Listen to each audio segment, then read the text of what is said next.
여러분은 왜 예수님께서 십자가에 못 박히셨다라고 생각을 하십니까? 아마 모두 다 알고 계실 겁니다. 그런데 요즘 기독교와 관련된 영화나 책 그리고 문서들을 놓고 우리가 생각해 보면 그렇게 단순하게 대답할 일은 아닌 질문입니다. 제가 세 가지를 말씀드려 보겠습니다. 어떤 게 맞는지 한번 맞춰보시기 바랍니다. 첫째는 우리들의 죄 때문에 우리의 죄를 사하시려고 하나님께서 독생자를 십자가에 못 박기로 결정하셨기 때문입니다. 둘째는 인간의 완악함, 즉 유대인들의 완악함 때문에 예수님께서 십자가에 못 박히셨습니다. 셋째는 유다의 배반 때문에 예수님께서 십자가에 못 박히셨습니다. 물론 첫 번째, 두 번째, 세 번째 다 맞는 말입니다. 하지만 정답은 첫 번째죠. 두 번째와 세 번째는 타락한 인간의 본성 때문에 일어난 일입니다. 즉 하나님은 그들을 사랑으로 대했는데 그들은 사랑을 원수로 갚은 악한 행위였던 것이죠. 따라서 이런 행위는 결코 공로가 될 수 없는 것입니다. 이 돈을 받고 예수님을 팔아넘긴 행위나 예수님을 십자가에 못 박은 행위는 십자가 사역을 이루는 하나님의 뜻에 협력한 것이 절대로 아니라는 사실입니다. 유다복음서라는 게 있습니다. 마태복음, 마가복음, 누가복음 같이 이 유다복음서라는 게 있습니다.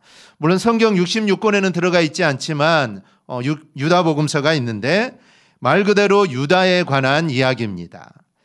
기록 시기는 약 AD 130년에서 170년 사이인데 기록자는 영지주의 한 분파인 카인파에 의해서 쓰여진 걸로 이렇게 추측이 됩니다. 영지주의는 초대교회 시대에 발생한 종교 사상입니다. 영지라는 말 자체가 그리스어로 이 지식을 뜻합니다. 그러니까 영지주의는 이 지식을 숭배하고 지식을 탐구한다라는 그런 종파라고 할 수가 있죠.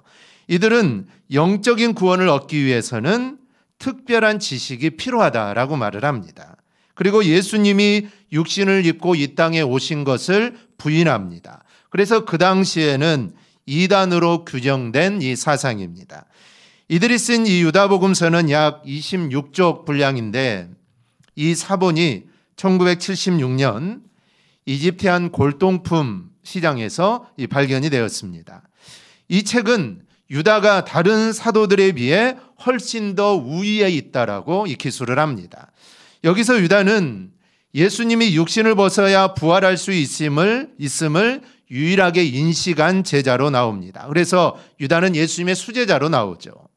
여기에서 유다의 예수 배반은 예수님이 인류 구원을 위해 가룟 유다와 사전에 모의한 것으로 나옵니다. 즉 예수님께서 유다와 함께 네가 나를 팔아라. 그러면 내가 팔려가서 십자가에 죽게 될 것이다. 그러니까 네가 일을 하라는 것이죠.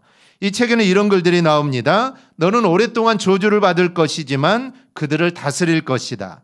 너는 모두를 능가하게 될 것이다. 너는 인간의 형상인 나를 희생시킬 것이다. 이 내용은 예수님이 가룟 유다에게 한 이야기다. 직접 건넨 내용이라고 기록이 되어 있습니다. 즉 유다는 예수님을 배신하도록 선택받은 제자라는 점과 그가 자살하여 죽은 것이 아니라 예수님께 용서를 받고 사막으로 고행을 떠난 것으로 이렇게 기록이 되어 있습니다. 이 내용은 유다가 기록한 것일까요? 절대 아니겠죠.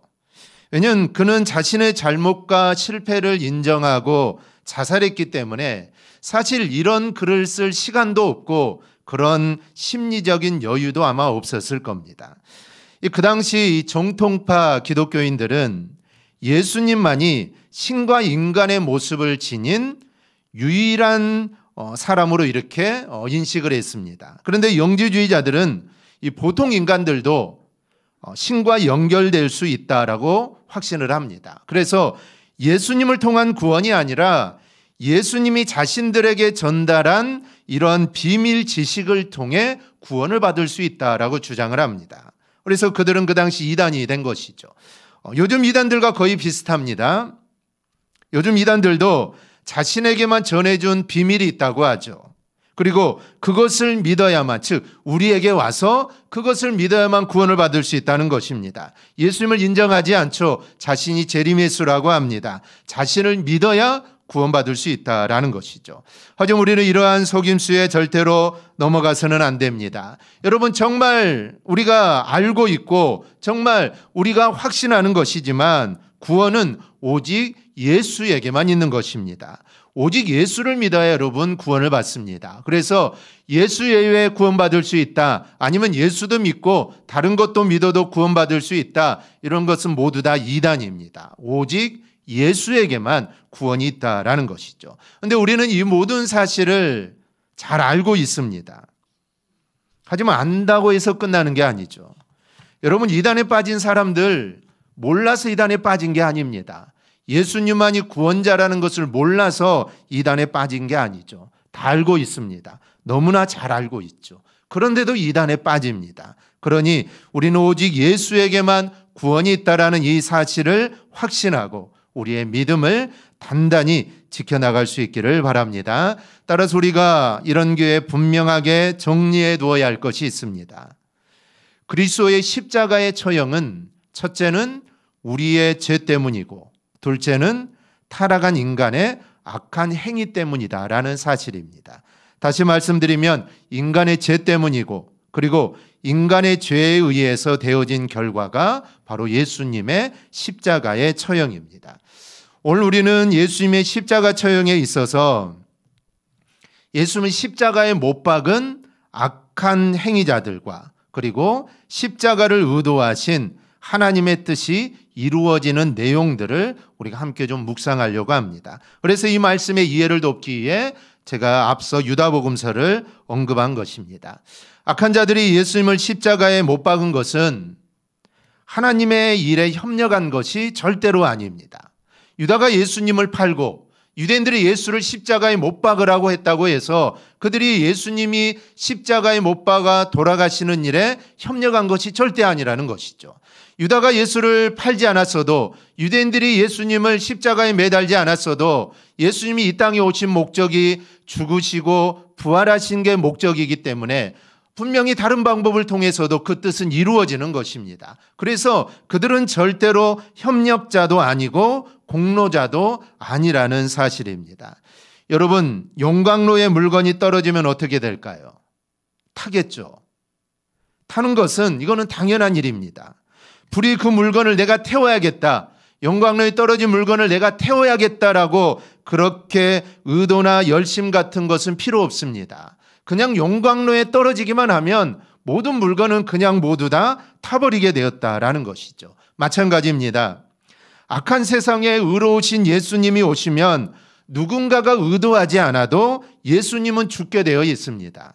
왜냐하면 타락한 세상이기에, 그리고 선을 알지 못하는 전적으로 타락한 인간이기 때문에 선하신 주님을 악하게 보고 죽이는 것은, 이거는 용광로에 물건이 떨어지면 저절로 타는 것과 마찬가지라는 것이죠.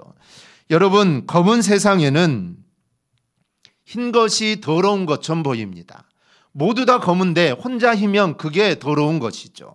마찬가지로 악한 세상에서 의로우신 예수님께서 십자가에 처형되는 것은 누군가가 도움을 통해, 누군가가 협력에 의해 필요한 것이 아니라 그분께서 이 땅에 오시면 악한 자들에 의해서 자동적으로 죽임을 당한다는 의미입니다.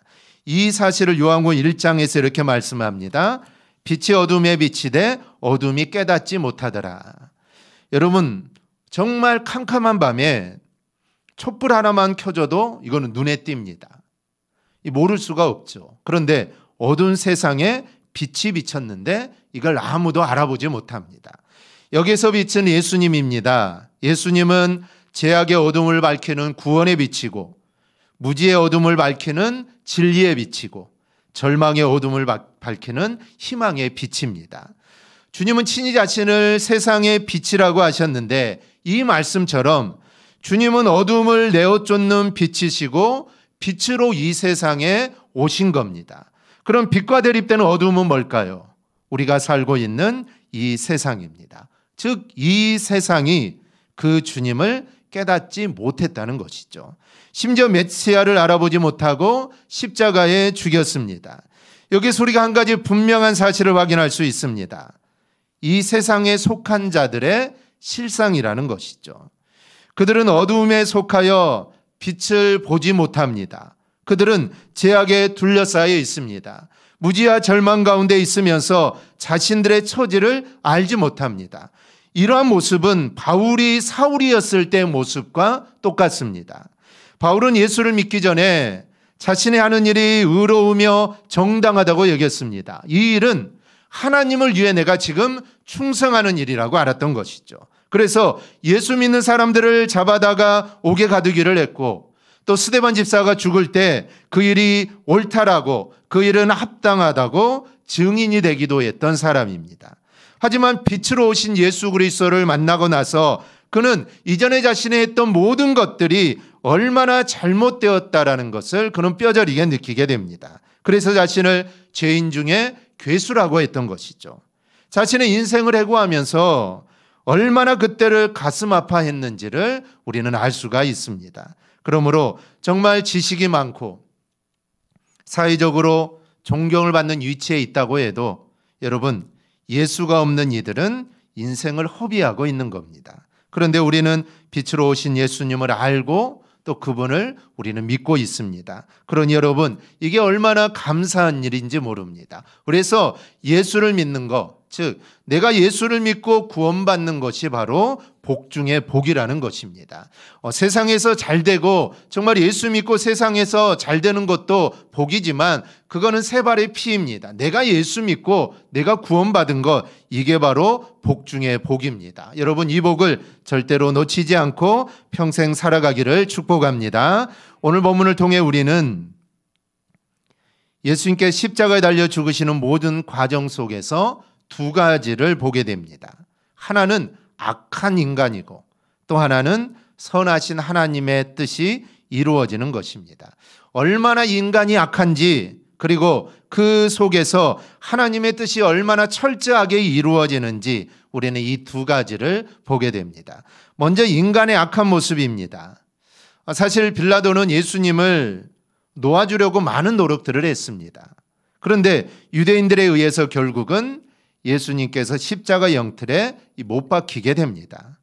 우리가 지난 시간 19장 앞절을 통해 정말 모든 수단을 다 동원하여 어떻게든 예수님을 죽이려는 악한 모습들을 우리가 보았습니다. 그런데 이들은 예수님께서 죽는 것으로 만족해하지 않습니다. 이들에게 중요한 게 또 하나 있는데 예수님께서 어떻게 죽느냐라는 겁니다.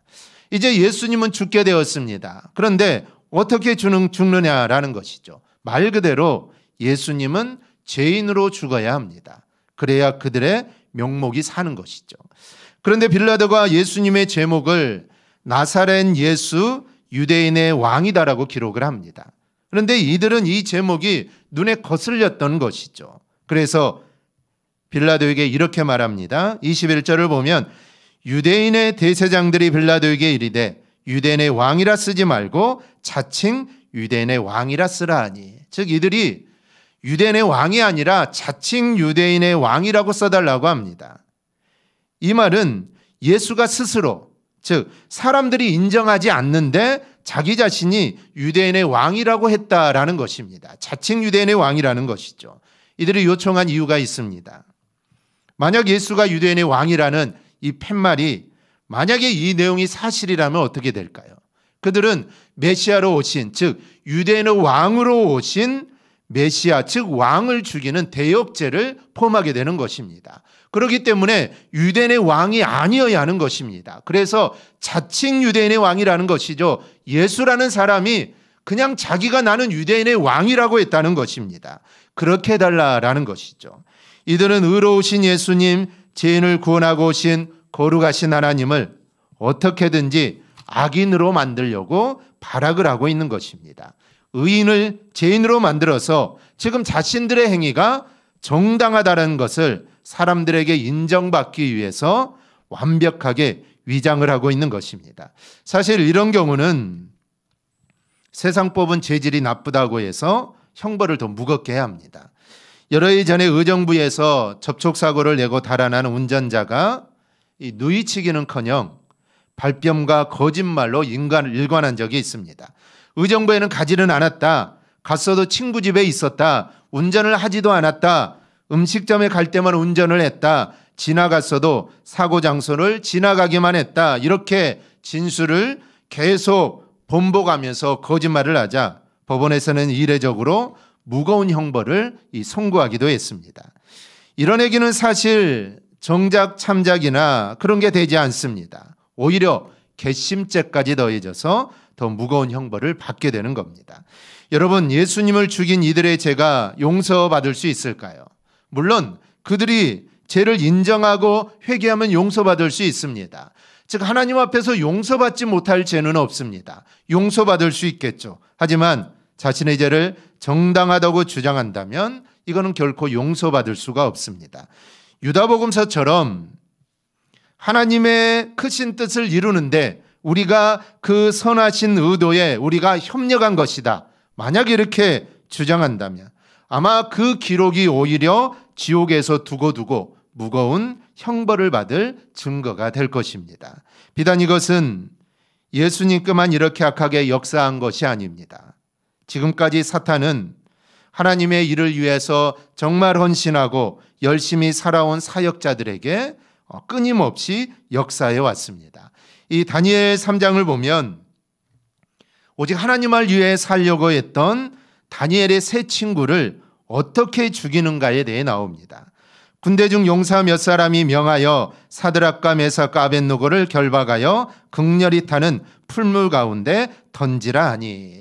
즉 사단은 이렇게 역사하는 것입니다. 즉 하나님만을 섬기고 정말 하나님만을 의지하고 하나님의 뜻대로 사는 자들을 결코 가만히 두지 않습니다. 어떻게 해서든지 그들을 망하게 하고 어떻게 해서든지 그들을 정말 끌어내리려고 그렇게 역사한다라는 것이죠. 오늘도 여전히 사단은 성도의 삶 속에서 역사한다는 사실입니다. 그래서 베드로 사도는 너희 대적 마귀가 우는 사자같이 두루다니며 삼킬 자를 찾나니 근신하여 깨어있으라라고 말을 합니다. 예수님께서도 깨어있으라는 말을 수도 없이 많이 하셨습니다. 마가복음 13장에서는 주의하여 깨어있으라 그때가 언제인지 알지 못한다라고 하십니다. 그리고 14장에서는 겟세마네 동산에서 어떻게 하는 것이 깨어있는가를 가르쳐 주십니다. 시험에 들지 않게 깨어있어 기도하라.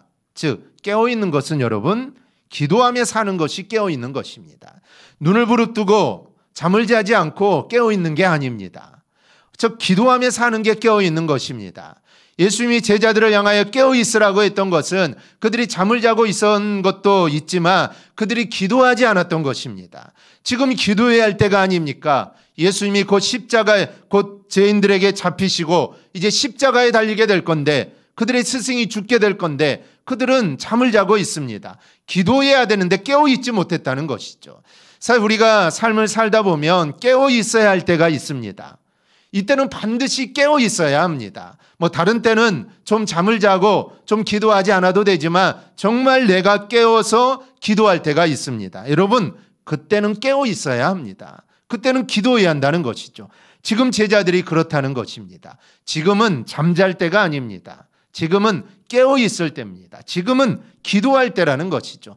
전에는 별로 상관없습니다.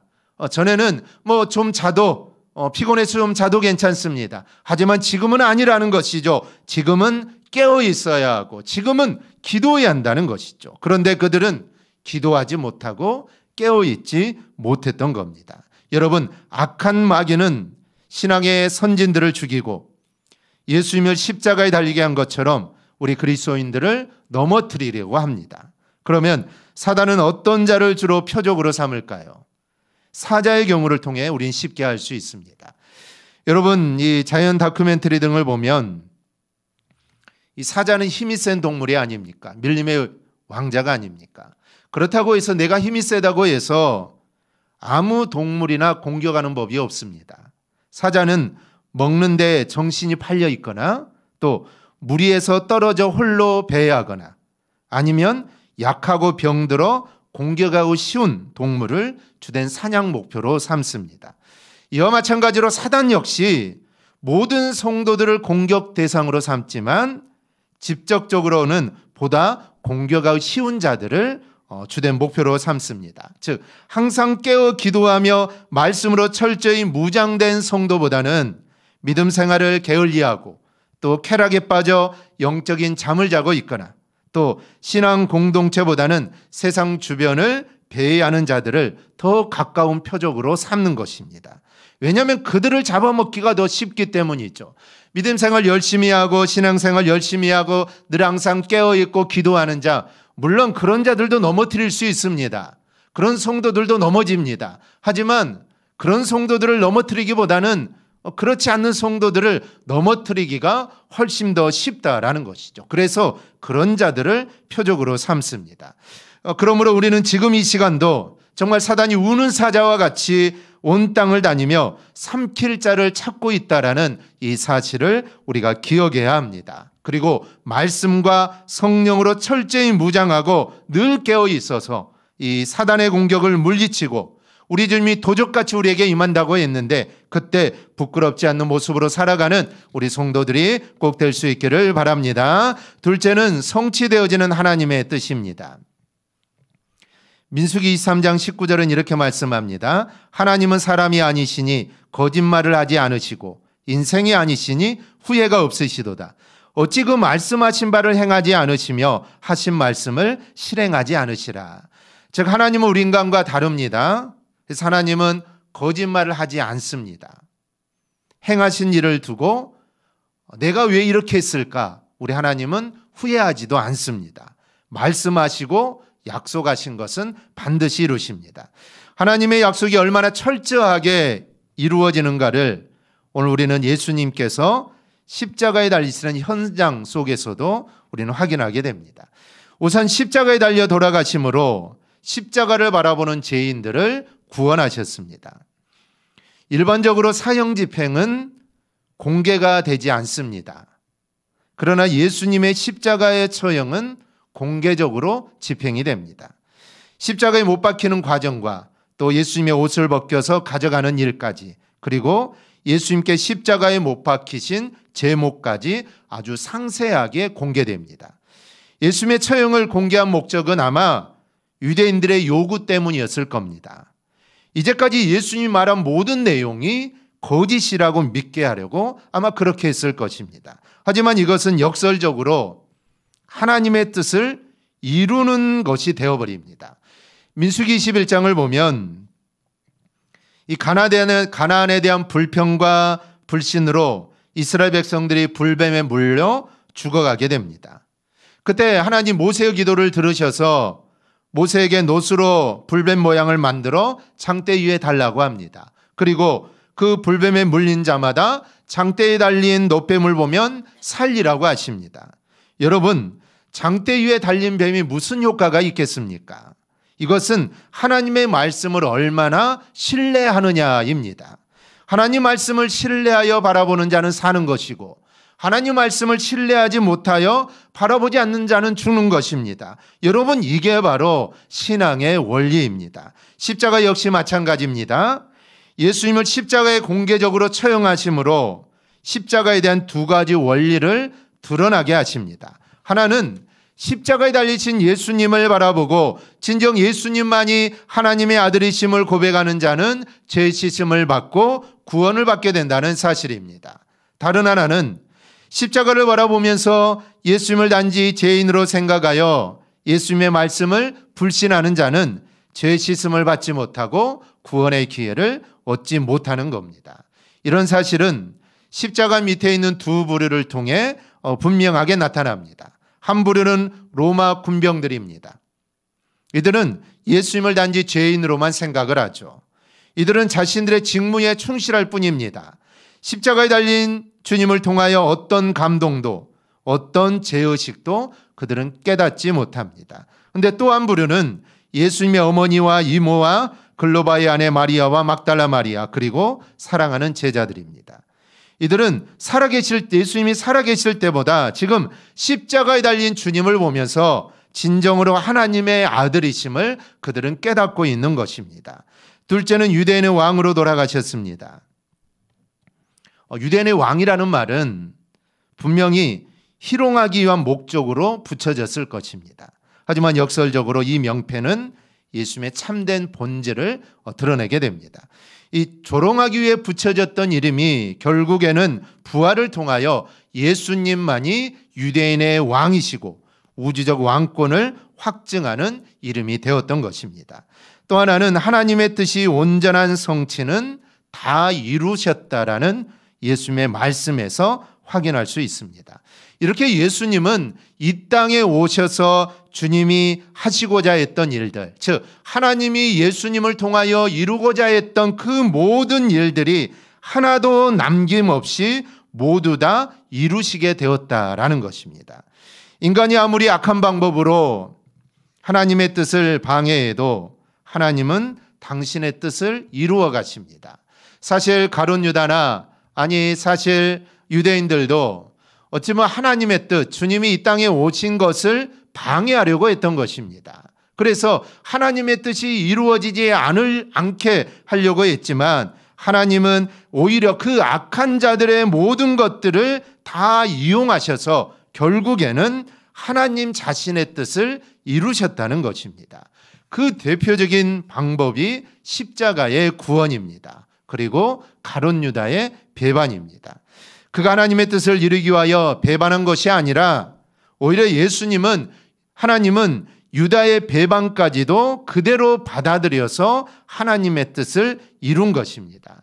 여러분, 십자가에는 그리스도의 아픔과 또 제자의 배반과 유대인의 악함도 있지만 하나님께서 죄인들을 구원하시려는 고뇌에 찬 사랑의 방법이었다라는 것을 우리는 잊지 말아야 합니다. 그리고 나의 죄를 위해 십자가에 못 박히신 그리스도를 바라보면서 우리는 하나님의 사랑을 느끼고 또 그 사랑을 우리가 실천하며 살아갈 수 있기를 바랍니다. 우리의 삶 속에서 하나님은 정말 모든 것을 합력하여 선을 이루시는 분입니다. 정말 우리 가운데 아픔도 있고 어려움도 있고 힘든 일도 있고 아니면 사람들을 통하여 우리가 힘든 일을 당하기도 하지만 결국 하나님은 그 모든 것들을 합력하여서 반드시 선으로 바꾸어 주십니다. 그래서 선으로 바꾸시는 그 하나님을 우리는 온전히 신뢰해야 합니다.